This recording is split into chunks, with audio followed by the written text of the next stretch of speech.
Oh my goodness. Livestream knows how StreamYard knows how to build the suspense. Yeah, there was a lot of anticipation going on, folks. Right, yeah. We weren't sure if we were coming on or not. Yeah, really. Oh my goodness. So Good morning. It's Monday. It is Monday, June. Wait, yeah, June 5th, right?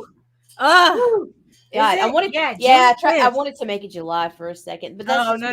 That's too far ahead. That's too far ahead. Look, like I said, I've been stuck in January 2021 for like all this time. It's no, I don't like it. I don't like it that we're halfway through 2023 already. But that's what it is. You want to get this party started? Absolutely not, but hit it.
I love your commercial. Oh, thank you.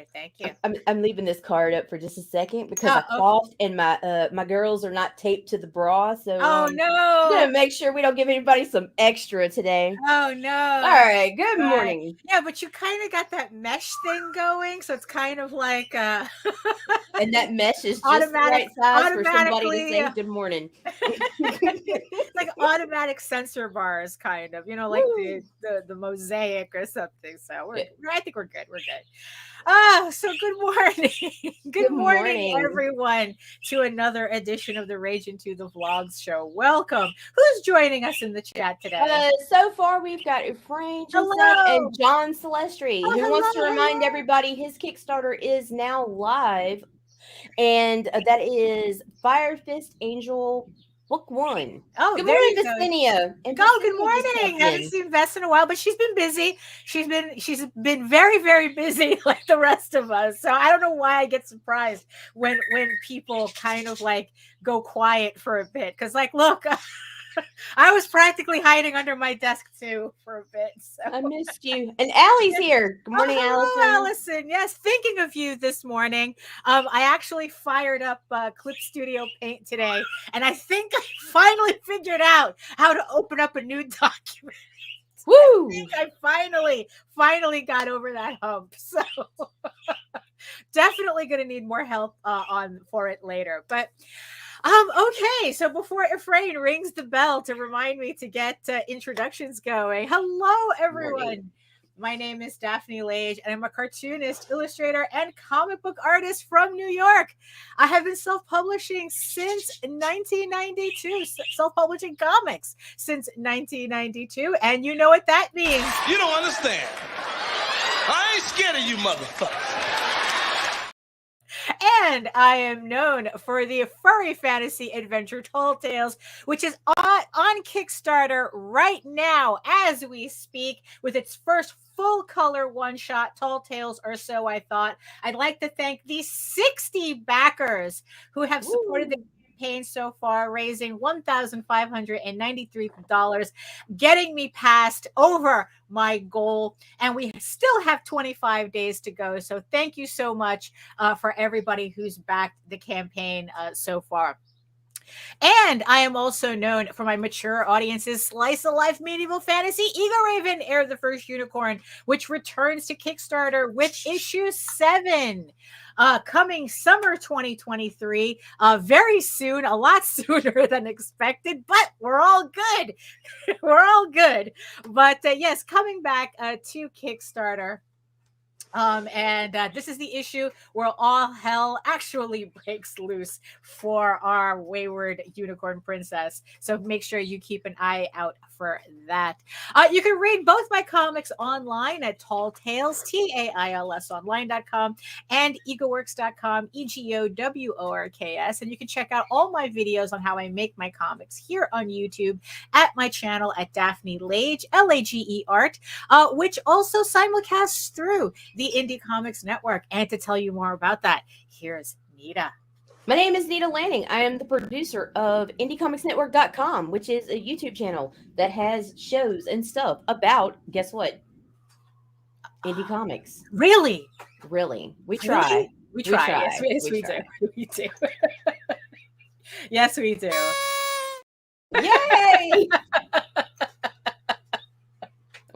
Oh my goodness. And yes, what is that, Lage? That was a potato. I don't know. It was funny. It made me laugh. And yes, I do see you, the 9 people watching us from regions beyond, next to the giant eyeball on my screen. So yes, speaking of our YouTube channels, yes, so make sure that you like, subscribe, and hit the notification bell so that you get notified whenever any of our shows go live. And before I forget, especially now with all these Kickstarters, running, we have a coupon code. So send out all your comics in style, in pristine condition, to those hardworking pledgers that chose your campaign to spend their hard-earned money on. So use our coupon code RAGIN10 to get your Gemini mailers so that you can ship out everybody's books in pristine condition. And like I said, Gemini Comic Supply is exactly that. Not only do they have Gemini mailers, but they also have bags and boards and comic book boxes. So even if you're not running a campaign, I know you have books that you need to tidy up and put away and make sure that they're stored properly. So use our coupon code Ragin10 to get all the supplies you need to get all your comics that you're selling on Kickstarter or just enjoying for yourself. So 10% right there. Yes, I know. Well, we're going to be talking about that correction a little later on. There's a couple of things that I want to get into first because I mean, it's like, we did the show on Friday. If you missed Friday's show, there was some talk about misunderstanding Scott McCloud's tweet about not overworking your panels or whatnot, or worry about the nouns and verbs and not the adjectives. And a lot of people took that as permission to not study their craft, and I took exception to that. And there was something that I had said that Jose completely, after the show, he was like, wait, no, you are absolutely wrong, and I'm going to tell you why. And I will tell you why a little bit later, because you know what, I'm one to accept change. When somebody tells me that's like, no, you are incorrect in your assessment, it's like, oh, where am I now? I am willing to accept that. But like I said, we will discuss that more a little bit later in the show. So it'll be like like on the newspapers where they say, correction, today's correction to yesterday's article. So it's going to be like one of those. But I think the most exciting thing, because you know what, let's talk about the exciting things. I think the most exciting thing that definitely has happened yesterday, I finally finished coloring Eager Raven issue 7. The issue that will make you want to leave Daphne. Yes, I know. But you know what? Look, it'll be worth it. It will be worth it. Trust me on this. Issue 7 of Eager Raven, Heir of the First Unicorn, is finally complete. I'm going over the color corrections right now because, when I'm printing, it's, when I'm looking at a printed version, I'm able to pick out the mistakes except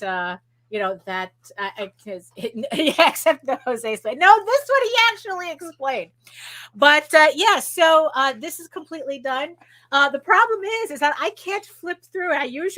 I'm able to flip through it for you guys, for you to see, kind of like a sneak peek of what's coming up.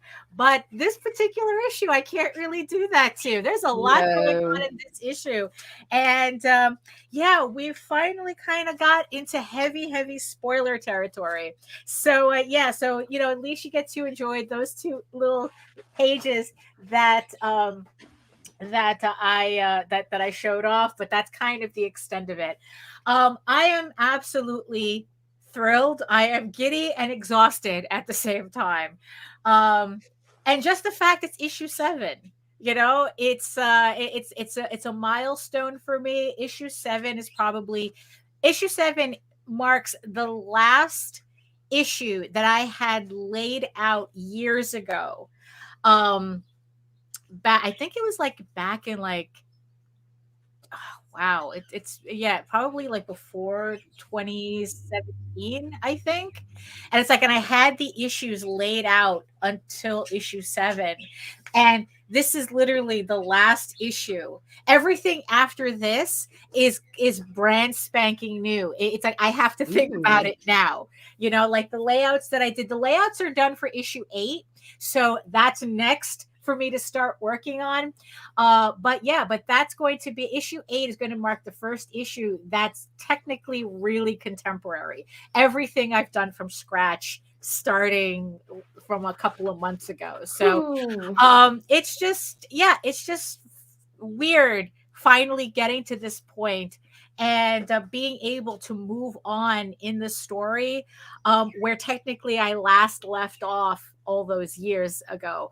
This is incredibly also kind of your halfway point. Yes, it is. For those who don't know, Eagle Raven Air the First Unicorn is a 15 by hook or by crook. It's a 15 issue series. And yeah, issue 7 is just, it is just at the halfway point, and it's like, yeah, now it's And full. shit gets real, people. Shit gets real. Yes. So, I'm not about writing a story about people giggling in coffee shops. No. So yes. So campaign. So that means that the campaign is still on schedule. And yeah, and as always, the book will be finished when the campaign starts. So when the campaign ends, within a couple of weeks, you'll have your books at your door.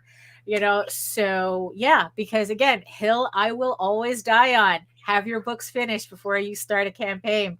So not only that, but I am also again back full steam ahead on Medieval Unicorn Viking Slut, or the Unicorn King's Daughter campaign. And now it's like I'm going back to finishing that. I just finished I just finished the layouts for the adults only supplement that's going to be with that campaign. It is adults only, people. It is very adults only. It's going to be worth your money picking it up.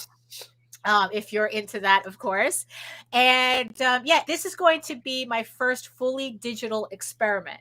So I did all the layouts completely in Photoshop, and I'm just beginning to bring everything into Clip Studio Paint so that I can finally learn that goddamn program and ink those pages directly in Clip Studio so that I can finally learn the program, because I'm the type that you have to push me into the deep end for me to learn how to swim, and I really don't know how to swim. So when it comes to this, I'm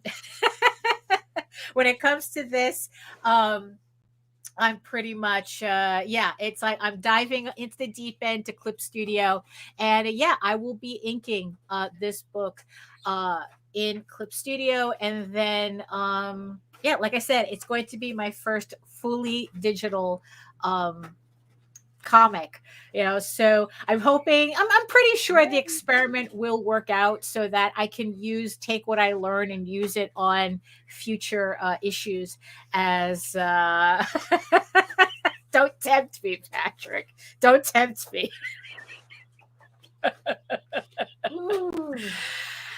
And speaking of unicorns, so I just want to showcase a upcoming campaign that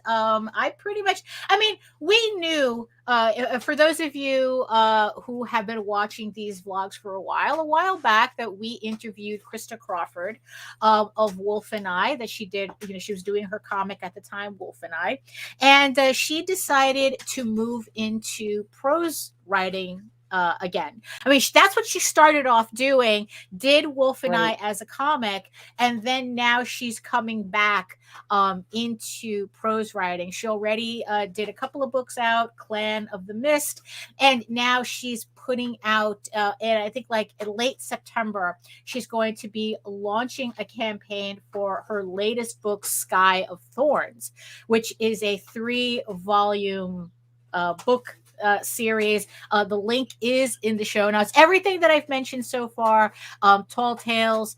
Also, please remember that the Oswald Chronicles, I Was There and I Remember, issues 1 and 2 is also on Kickstarter as well. So the link is going to be in the show notes and in the chat as well. I think JD has, I think, like 9 or 8 days left to go on his campaign. So yeah, so while you're pledging to Tall Tales, or so I thought, go on over to the Oswald Chronicles and add to your JD Calderon collection of books. So there you have it. So yeah, so she's going to be releasing Sky of Thorns, her latest novel series, in late September, and it's like, and I wasn't familiar with her book, with this particular book, although she did catch my attention with, oh, do you like Narnia and the Last Unicorn? And I go, why, yes, I do, actually. Yes, I do. You know, so I went over to her page to get to learn a little bit more. And this is the her post about Sky of Thorns. So the Sky of Thorns pre-launch page is live on Kickstarter. Like I said, the link is in the chat and will be in the show notes. And this is the promo for it. And all across the land there was peace, or so they thought. Living in the shifter kingdom of Kalistar, unicorn shifter Sybil is trying to find her place in the world. As the last of her kind and a half-trained healer, she hopes to be of service to her king and queen. But before she can find her true purpose, Sybil is violently kidnapped and whisked away to the kingdom of Shadowvale. Chained in a dungeon at the mercy of an evil queen, her only hope for salvation lies with the wizard prince, who has been raised to loathe her just for being a shifter. As Sybil begins to unravel all of the prince's deeply held beliefs, they realize something far more sinister is at play and war is on the horizon. With courage, resilience, and strength, the duo may be able to stop the war, but it will take more than a half-trained healer and a wizard prince to change the course of fate. Now, of course, I was not able to pass anything in this except because I was completely stuck at Unicorn Shifter. Yeah. Completely stuck at Unicorn Shifter. And it's like, you know what? I don't have to read anymore. I am in. So what I did was I contacted Krista through Facebook, and I go, look, us unicorn girls got to stick together. And after some back and forth, me and Krista, we will be doing an Eager Raven and Sky of Thorns collaboration for the month of September and October, so that we're still figuring out like what we're going to do exactly, but definitely we're going to be doing something special that if you pledge to both of our campaigns during that time, that you will get something exclusive to promote, to backing both our campaigns. So even though this is going to be a novel, and I'm pretty sure it's probably going to be an illustrated novel as well, it's like, look, it's because for me, it's like, it doesn't matter. Comic, novel, I'll take it, So if you're the type that enjoys this type of work, this type of fantasy, and you enjoy my work and you want to try someone else's work that's kind of in a similar vein, this is going to be the campaigns to do it. So we still have some time. Like I said, her campaign starts end of September. Mine starts early October. Well, now pretty much I think I'm committed. So yeah, now. Right now, I'm pretty much committed. So if you pledge to both of our campaigns during that time, you are going to be getting a special something in exchange for that support. So so like I said, the link for the her pre-launch page is in the chat and the show notes. I'm very excited about this collaboration. Like I said, we're still kind of going back and forth as to like what we're going to be doing. I'm very excited about drawing her character, as she sent me like all this inspo and stuff, and I'm just very excited with where this collaboration is going to go, and it's just it's just a fun time all around. And speaking of novels, as somebody who has worked on a novel, and like a couple last year, I literally was stopping everything I was doing to write a novel for Eager Raven. This is going to be a direct continuation of the 15-issue series that I'm working on right now. The novel is complete, but like with writing a novel, sometimes you just have to put it aside and kind of not think about it, let it kind of simmer a bit, so that when we get back to to it that we're able to kind of like edit it properly and whatnot. And me and Nita spoke about it the other day, and we finally have a schedule to start working on editing the book in earnest. So I'm very excited about it. So that's going to be, so it's back. Unicorn is definitely back on the menu. And, you know, and I'm really, really looking forward to really diving back into that project. Like I said, it's a direct sequel, but it's a prose illustrated novel, direct sequel to Eagle Raven, Heir of the First Unicorn. It's Eagle Raven, Cult of the Wolf Witch. This is going to be the official introduction of Loki into the Eagle Raven canon, even though Medieval Unicorn Viking Slut technically does that. But this is the book that explains how that pairing ends up happening. So I'm very, like, this is just another project I'm very excited to get started on. I wanted to get the initial editing done so I can kind of like commit to what illustrations I'm going to put in the novel. So it's like I said, is a lot of exciting things going on.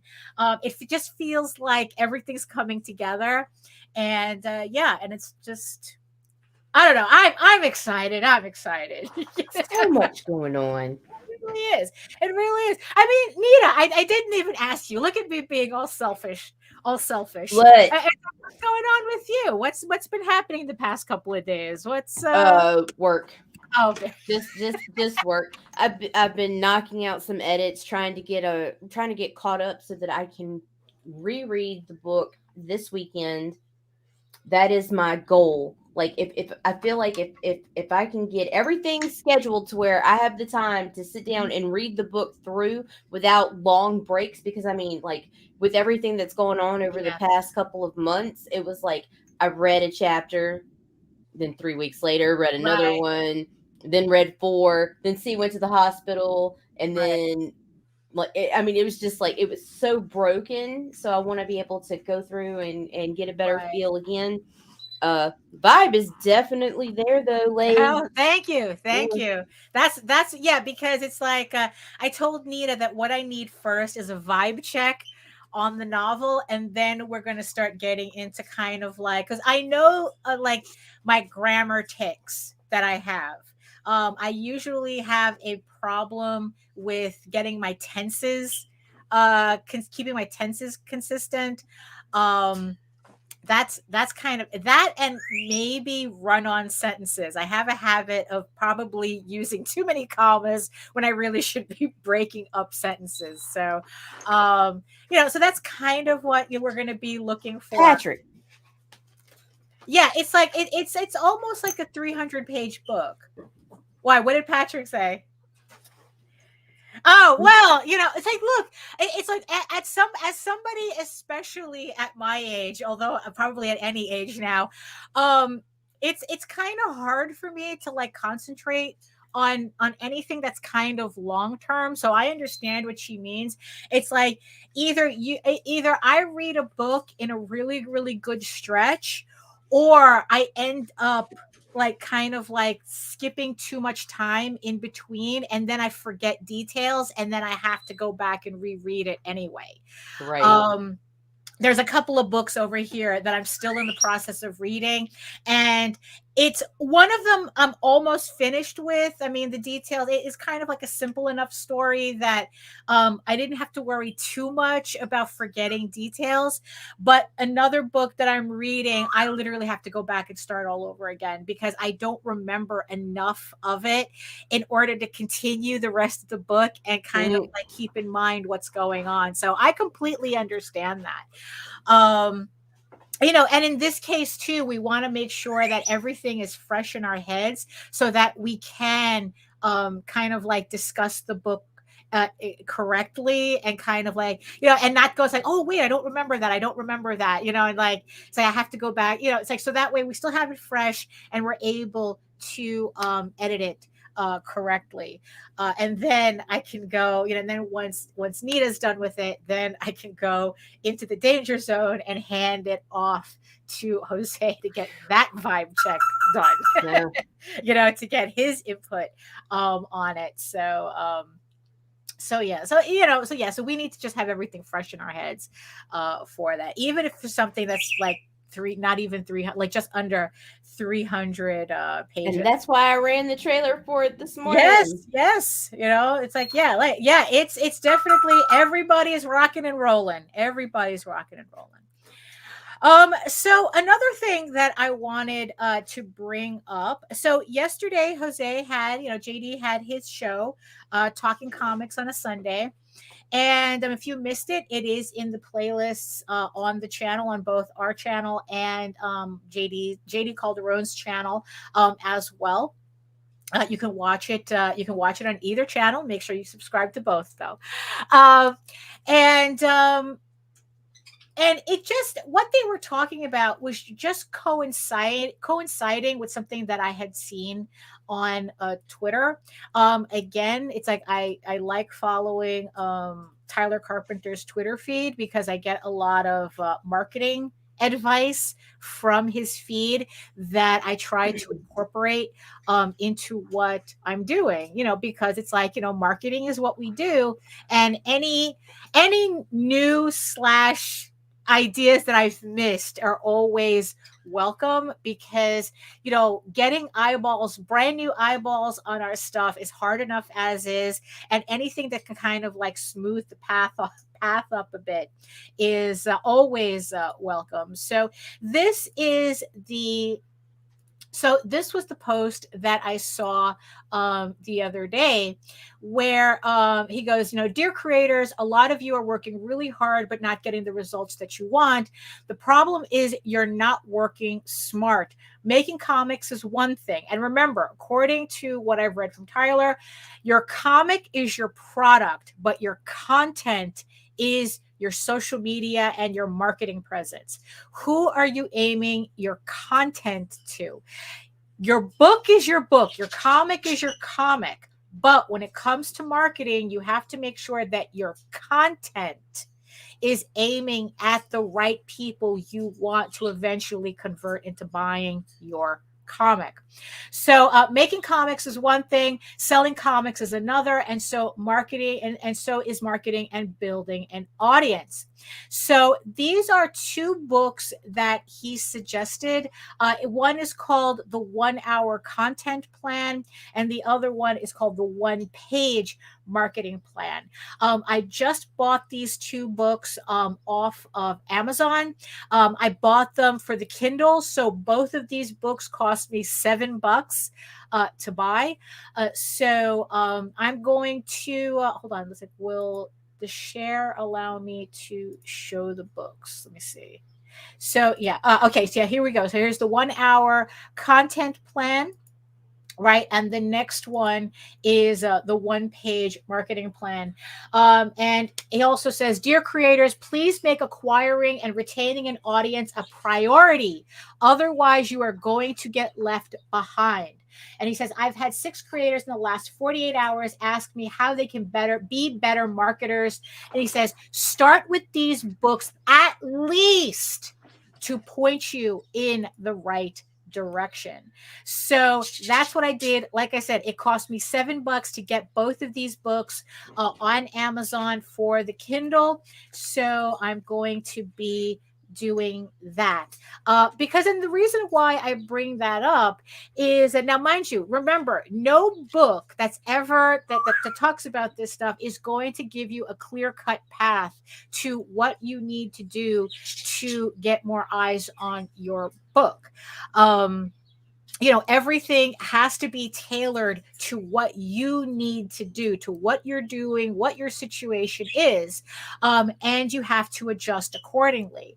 But at least these books that Tyler's recommending, that I bought, like I said, they'll give you a plan that'll at least point you in the right direction. I haven't read the books yet. I know that he recommended these books to me when I was on his show a while back. So now I finally got the reminder. It's like, yes, you know what? You're right. I have to buy these books, which I did.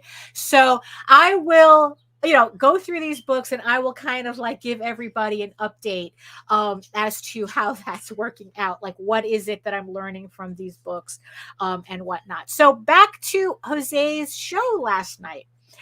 So it kind of dovetailed into the conversation last night that he had with his panel about whether it's like it's like about like, how do we as independent creators convince comic book shop retailers to see us as the future of the mainstream, I guess, as the future of their business, and is it even a future that they even want? I know that a lot of people were excited, or more like Schnadenfreude, with Image completely leaving Diamond, not only leaving Diamond, but refusing to have Diamond have any contact with their product at all anymore. I don't know if they were going exclusive, or they're just saying, it's like, look, we're not with you guys anymore at all. So there was a lot of chatter about this is the indie comics chance, and this is our chance to really shine, that we'll be able to show Diamond and these retailers that independent comics is the way to go, that they can make money off of us and whatnot. And I had ended up reading an article soon after that about Diamond's strategy without Image. And the article was pretty much talking about how Image was kind of anticipating this for the last year at least. And this really didn't come as a surprise to them. And what is Diamond going to do without Image, without having like all the major companies exclusive to them, which they actually admitted. It's like, well, technically we never needed them to be exclusive. We make more money.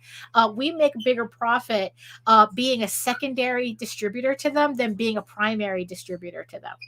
So technically they're making more money as they're ending up now than when they had these companies exclusive to them. Because they said that no matter what happens, comic book retailers, they want to deal with Diamond regardless. So even if they have to go through Penguin Putnam, they still want to have, that access to Diamond. So retailers are not, you see, the thing is that retailers are not abandoning Diamond. Retailers are still sticking with Diamond in terms of getting all their ancillary product. And when the representative was asked, like, what's the next step for Diamond, they said, well, we've had a very strong presence in the games and toy industries. So we have been a very, so that aspect of our distribution model that focuses on toys and games have always remained really strong. So we are going to concentrate more on that. And I had to start laughing at that because of all the chatter. Like I said, this is our chance to shine. And what Diamond is pretty much saying is that we would rather die in Funko Pops than consider indie comics viable products. Funko Pops is dying in Funko Pops. I mean, yes, we're talking about a company that had to bury $30 million of their products in a sinkhole because it was cheaper than actually selling them at a deep discount or even giving them away. Yeah, right. And they would rather side with those people than ever say indie comics is the future of our distribution. But that's none of my business. Right, exactly. So yesterday there was the conversation about how, it's like, well, how do we get into retail, local shops and this, that, and the other thing? And here's the thing. If you've ever wanted to ask me that question, don't bother. Because I am the last person who will ever tell you that the local comic book shop needs supporting. You know, I'm just going to be outright straight up about that. I have been pretty much banned from the Diamond catalog for long enough time that I learned how to deal with how to work around Diamond and not need the local comic book shop. In fact, it's like being in a comic book shop is not even on my list of things I need to do. I could care less about them, and they could care less about me. So at least the feeling is mutual. I remember at one time, I actually went around calling up every comic book shop in the metro area. I think some in New Jersey, some in Staten Island, every comic book store in the New York, New Jersey, Staten Island area. And only one of them said that he would be willing to take my books on consignment, but he's not going to do anything with it. It'll be my responsibility to keep track of the books. So pretty much all he was saying, yeah, you can stick your books here. Not that I care. You know, so I got, you know what? I'm good. Everybody else either gave me a very, very polite fuck off, or they just outright said, if you're not in Diamond, we're not interested. Huh. So it's like, okay, then fuck you all then. I couldn't even get a comic book shop to take fucking postcards for my book to put it on their counter. Nobody in the store was able to make that executive decision as to whether my goddamn postcards could even be on their counter. So you know what? So you mean we're not going to sit over here and sing the praises of supporting your local comic book shop? Well, no, absolutely not. It's like, you know what? Honestly, fuck local comic book shops. They're not they're not important to me. And I find and honestly, you know, I mean, it's like, and I find that I think that a lot of people, they consider retailer, they talk about retailers the way incels talk about women. If only I could get that dumb bitch to date me, everything would be perfect. And that's not how that works. That's what, you know, right. You know, that it's like that people keep talking about your local comic book shops like there's some kind of gatekeeper to something, when all they are a glorified middleman to unsustainability. Because there's not, even if you were to get, it's like, oh, okay, great, I'm going to beg these comic book shops to carry like one or two of my comics that they're going to stick in a corner and not give a shit about, you know. Yeah, I know, right? I know. You know, and you know, and it's like, and I just, you know, it's like I said, if anything changed the industry, the independent comics industry, is Kickstarter and print on demand. You know, it's like those are the two things that actually change the industry. You know, the fact that I'm able to print as much as I do now is because of Kickstarter and print on demand. I mean, even without Kickstarter, the fact that I could print just enough books to sell at a convention if I wanted to, I mean, that in and of itself is a game changer. I don't need to have a basement full of you know, full of comics because I could only print 3,000 at a time, you know. So you know, so that so yeah, so that's the game changer. Being in comic book stores is a last ditch effort. That's when you just got shit to get rid of. You don't care if they're in stores, you know, because it's like the return on investment is so little that it's like, you know what? That's where those books that Tyler recommended comes in. I would rather spend that time building an audience online, building an audience outside of that system that'll follow me wherever I go, rather than every time I put out a book, I have to beg the same retailers to give me the time of day in their stores. You know, so it's not, you know, it's not worth it. It's not worth my time to even consider retail as a viable anything for me. So yes, so that's why when these books came up and this conversation came up, I was like, you know what, this is where I have to concentrate. More people are probably going to see my work on webtoons than they ever will walking into a comic book shop. Even if I could get a retailer to buy like more than 5 copies, it's like, okay, it's like I can work with webtoons. I can work with trying to convert that audience. I can't do anything in a shop where the owner only knows how to sell Marvel and DC only because he doesn't have to do anything with them. He doesn't. I mean, it's like that's it's like even Jose said on the show yesterday, they don't have to sell Marvel and DC. The shit sells on its own. They just have to put it on the shelf and that's it. They don't have to really think about what their customer wants or what they're interested in or what books, what are these indie comics? It's like, what books are, what books are available? What would my customer, they don't have time for that shit. You know what? And it's not even that they're not interested. They are not interested. And here's also the thing too. If I have to be in a retailer's face to convince him to carry my book, I don't need to be there, because honestly, it's like my book needs to be able to sell itself on a certain level because I can't be everywhere. I physically cannot be everywhere, and so my book, I have to get my book to a point where I don't need to be there. Because what happens when I leave the store?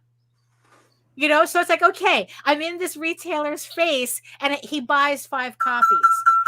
I'm not going to stay in the store convincing his customer base why they should check out any of my books. That's not feasible. And then it's like, that's a lot of work to sell, so little books. I mean, I'd rather be at a convention for that. You can go to a convention and do that. At least you'll have a better time at a convention. At least that's the idea, So yeah, so it's like, so if you want to hear more about that conversation, you can watch his show. You can watch his show on that he did yesterday, where they're all talking about their experiences. But honestly, me personally, I mean, like I said, it doesn't even compute. It doesn't relate. Diamond has nothing to do with me. What's going on with Diamond? It's like, no, this is not a renaissance for indie comics. Like I said, these honestly, they would rather have more Funko Pops and Magic the Gathering than more indie comics. I mean, you see, and that's honestly, yeah, it's like libraries are probably a better solution than comic book shops. Honestly, it's just that getting into libraries, it is extremely difficult. Most of the time, you need to be with a publisher to do it because the distributors that specialize in that. They don't deal with individual creators.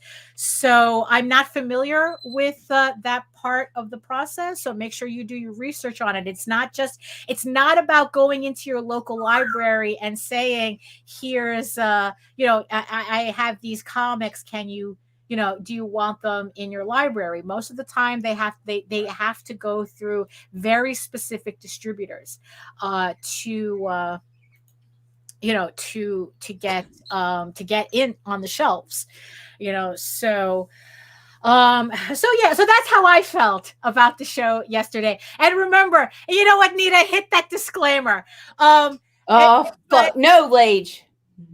What? Yeah, hit that disclaimer, because you know what? It's like, look, yes, what I have said up until this point is just my opinion on this. Like I said, if this is something that you had wanted to ask me about what my opinion was about it, here it is. If you want actual advice on how to break into Diamond and all that, this is not the place to do it, because I'm not going to give you that advice. And just like the variant cover rant, people, please Not all local comic book shops. All of them.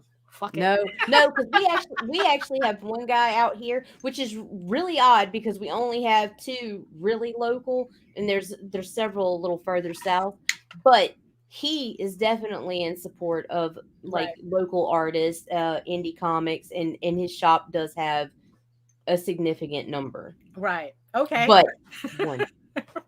Okay. You know. So yeah, so like I said, take my information as you will. Like, just remember that it is my opinion. If you disagree with that, that's fine. Go do you.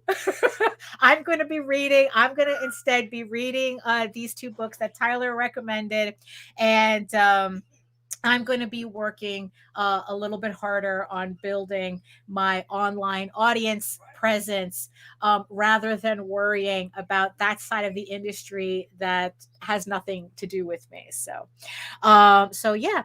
So yes, speaking, yeah, so speaking of opinions, wrong opinions.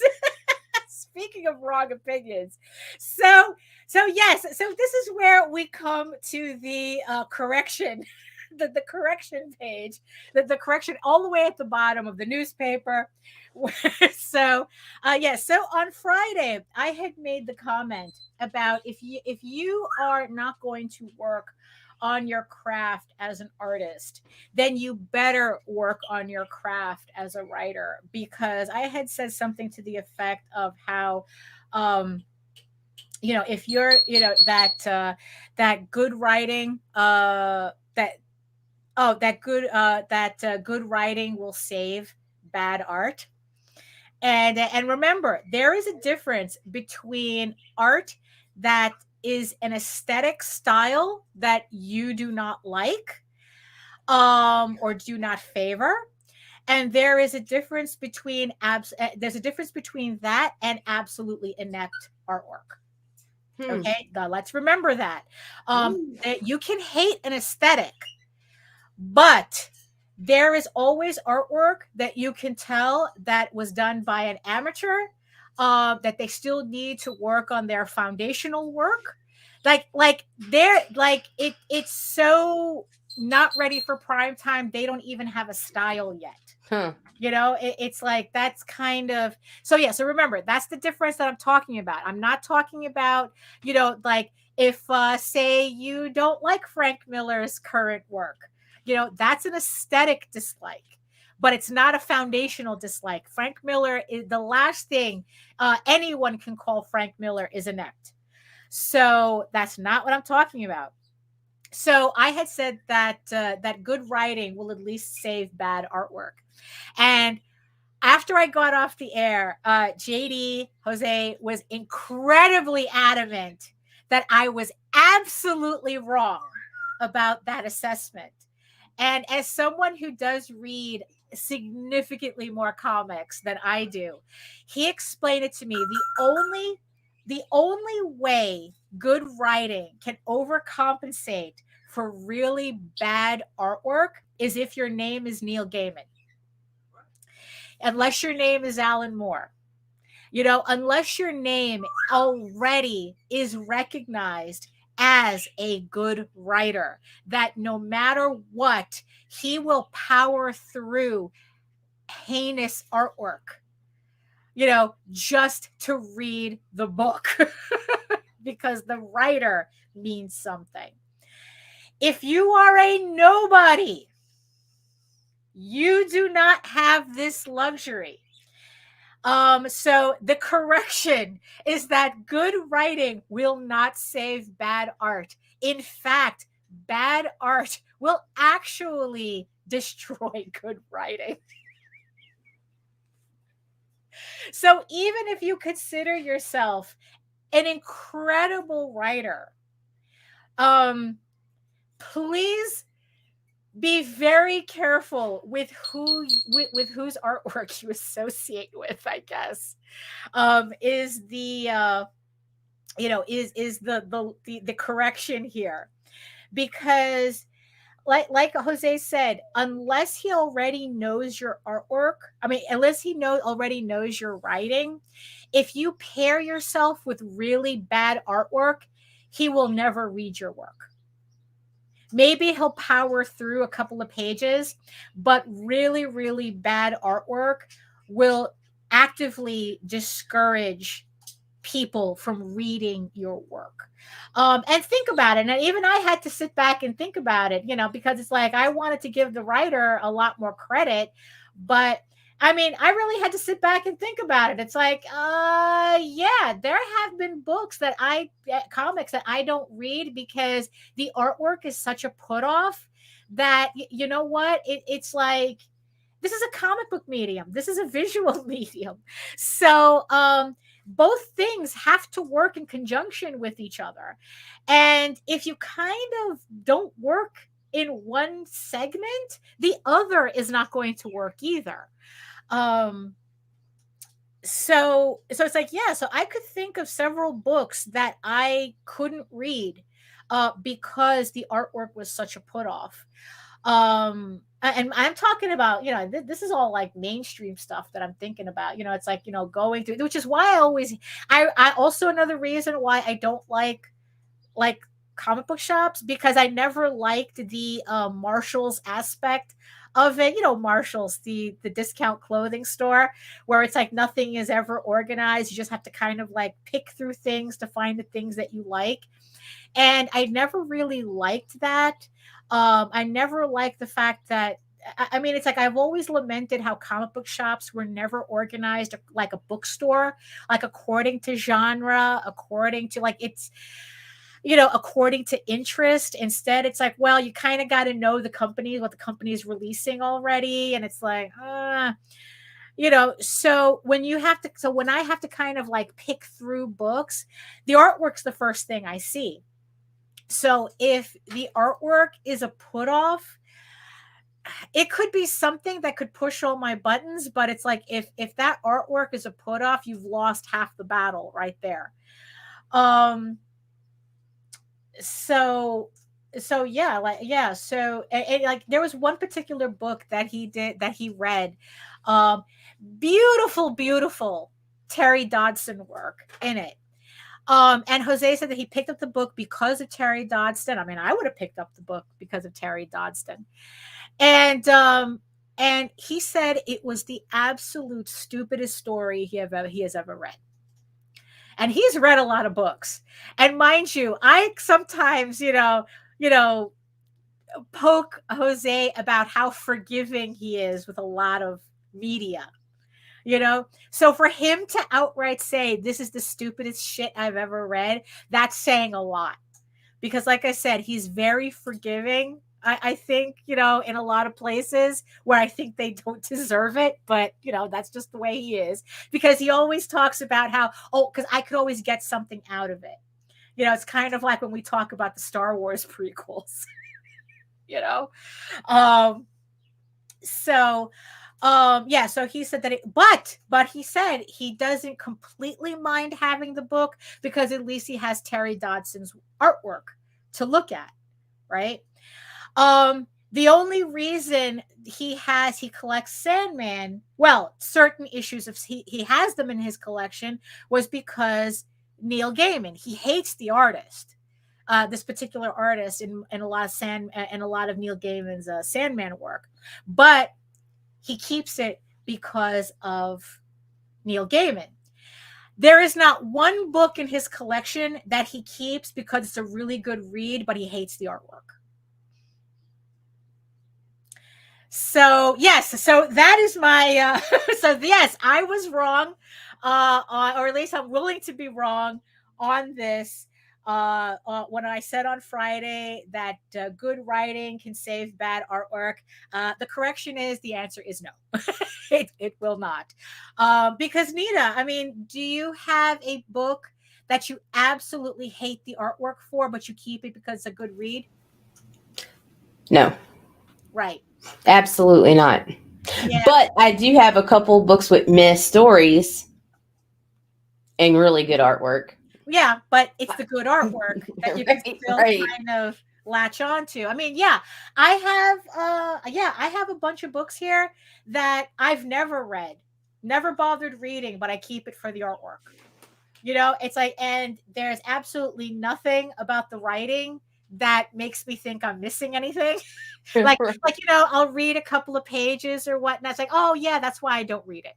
And you know, and that's the But look at the pretty colors. yeah, pretty much, you know, because it's like I said, this is a visual medium. So yeah, so it's like artwork. It's like, yeah, it's like, you know, you have all this discourse about, you know, oh, writers are like, you can't have, you know, it's the writer that does all the heavy lifting and this, that, and the other thing. And artists are just leeches. Or depending on who you're talking to, it's the writers that are just leeches, and it's the artwork that carries the book and whatnot. And what's funny is that maybe on a certain level they're right. You know, I don't know. It's like, it's just that you have to get, if you're a writer, you have to, you know, yeah, it's like you have to be very conscious about who you team up with in order to make sure that your writing shines just as much as the artwork. Because it's like, if you're just hooking up with people because all you can afford, you are doing yourself a disservice. Right. Because yeah, it will affect you. And you know, and it's going to take and you know what, do you really want to be the writer of, well, they always team up with kind of like really questionable artists, so I don't know, so I don't really care to find out what I'm missing out in the writing.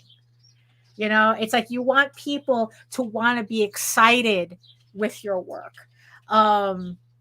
And yeah, and if you're in comics, doubly so.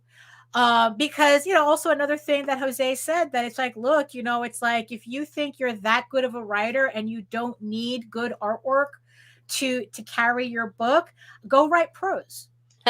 Go write prose instead. What's stopping you?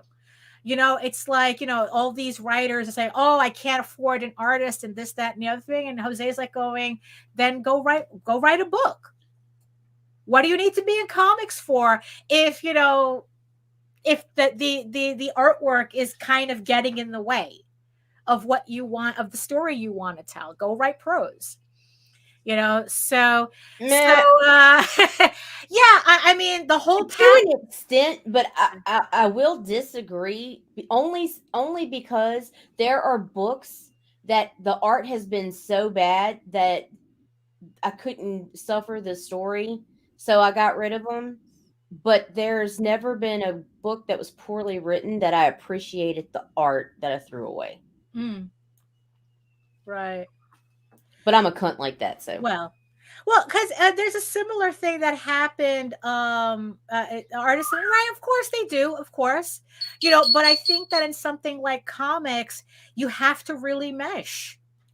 You know, you have to mesh for it to work in this medium, or else, you know, it's kind of like what we were talking about in publishing. How it's like, remember, like how much of our reading lessened over the years because they stopped using paintings for covers.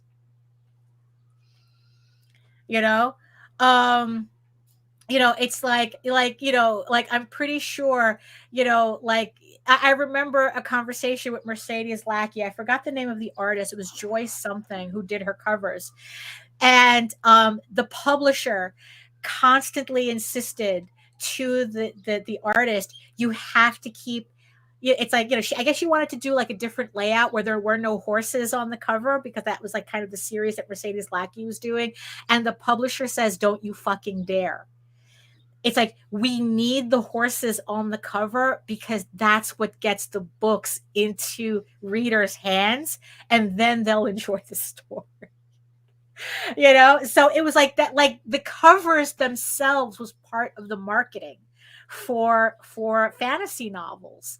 You know, that's, you know, and I think that ever since they started using stock imagery of the same sword with the same lightning bolt filter or whatnot, that I do think it's not a coincidence that with the advent of those types of those types of covers, away from painted covers, and the downward trend in sales, I don't know. That might be something I might be pulling out of my ass, but I really do think there's a connection there.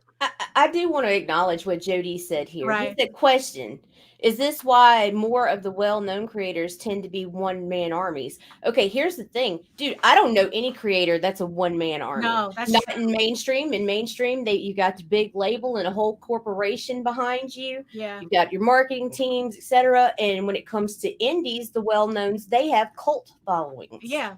Again, building that audience. Right. You know? I mean, it's like, and also one last thing I wanted to mention before we go, because we're already like a little past the top of the hour. I just want to thank White Manga for his, not his latest video, but a couple of videos before.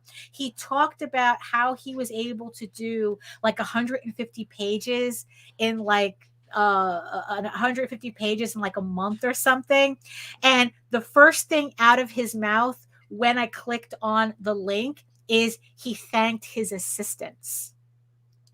He has like 3 or 4 drawing assistants that he utilizes to do his manga, to be able to meet. I don't know if these are self-imposed deadlines for Apple Black, or whether Saturday AM has a publishing schedule that he has to keep.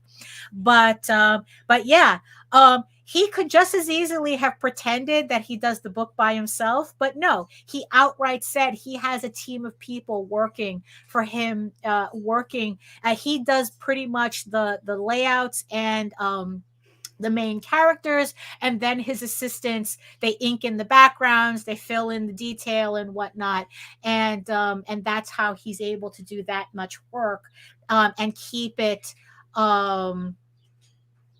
well, yeah, it's yes. I forgot the name of the book. I know which one. They're actually number 2 behind. I think it was like Nerds of the Round. No. No, that's a podcast. It's a role kind of. It's a stick figure role playing game thing. It came in second. If you look at the most fulfilled, most funded campaigns on Kickstarter of all time, right behind Keanu Reeves is that stick figure book. And that's because they've been building their audience for decades. Right. So in the end, that tells me that's where all our effort has to be in, building that audience.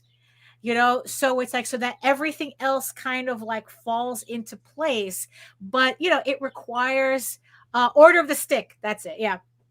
It's like, it just goes to show you there's no magic bullet. You have to work at this. You have to work at your craft. You have to work on your marketing. You can't depend on local comic book shops to save you, because they're not saving you. They're letting you drown, and they don't care. It's like you have to be able to build this, and think about what it is you have to build if you want to reach whatever it is that you want to gain out of this industry. So it's hard work. That's what it is. Sorry, everybody.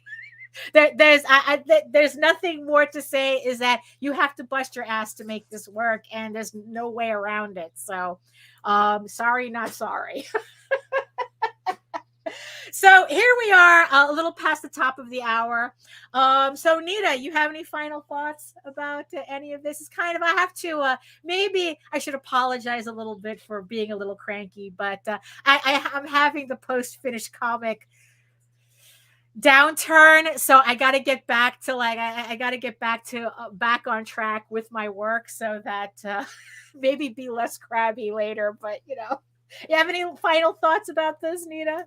Tune in tomorrow night at 8:30 p.m. Eastern, because Chad Perkins and C. Michael will be coming on with their first episode of Build a Comic Workshop. And tune in this afternoon for Fyke Let's Draw at 5:30 p.m. Eastern. Yeah. Yes, there we go. So more. So if you want more positive musings, go check out those shows. Like I said, I'm in a mood, so that's how it goes. So thank you, everybody, for hanging out with us in the chat. Thank you to the 10 people who made it to the end of the episode. Hey, what can I say? I don't know. But thank you so much for watching us from regions beyond. And joining us today. So that's it for this Monday. Thank you so much for joining us. And yes, and if you want to see more of my work and check out more of my campaigns and whatnot, you're going to head on over to my main portfolio site at egoworks.com, EGOWORKS, where you can find links to all of my galleries and social media sites, but I mostly post to Facebook if you're interested in seeing sketches and current work in progress updates. And remember that you can check me out on YouTube on my channel at Daphne Lage Art, LAGE, which also simulcasts through the Indie Comics Network. So remember to like, subscribe, and hit the notification bell so that you get notified whenever any of our shows go live. And remember, you can also read Ego Raven, Heir of the First Unicorn, for free, uploading every day, Monday through Friday. But if you prefer your fantasy to be more of a furry Lord of the Rings adventure, you can follow the link to Tall Tales, TAILS online.com. And not only can you read the first 20 issues of Tall Tales for free, you can catch up on the latest story arc, Tears of the Mother, which is also currently uploading Monday through Friday as well. So thank you so much, everybody, for joining us this Monday. At least a nice day over here. Hopefully you guys have an easy rest of the week. And remember, in the words of the ancients, eat your food, moisturize, mind your business, both literally and figuratively. And you got to do the work. Sorry, kids, do the work. Because when you actually do the work, you never have to fake any of your accomplishments. But trust me on this one, it's worth every blood, sweat, tears. It's worth the whole thing. Do the work. There is no easy answer, but you know what? You don't want the easy answer. You want to. It's worth it. Just trust me on this. It's worth it. So we'll see you again on Friday at 11 a.m. Thank you so much. Then see you later. Bye.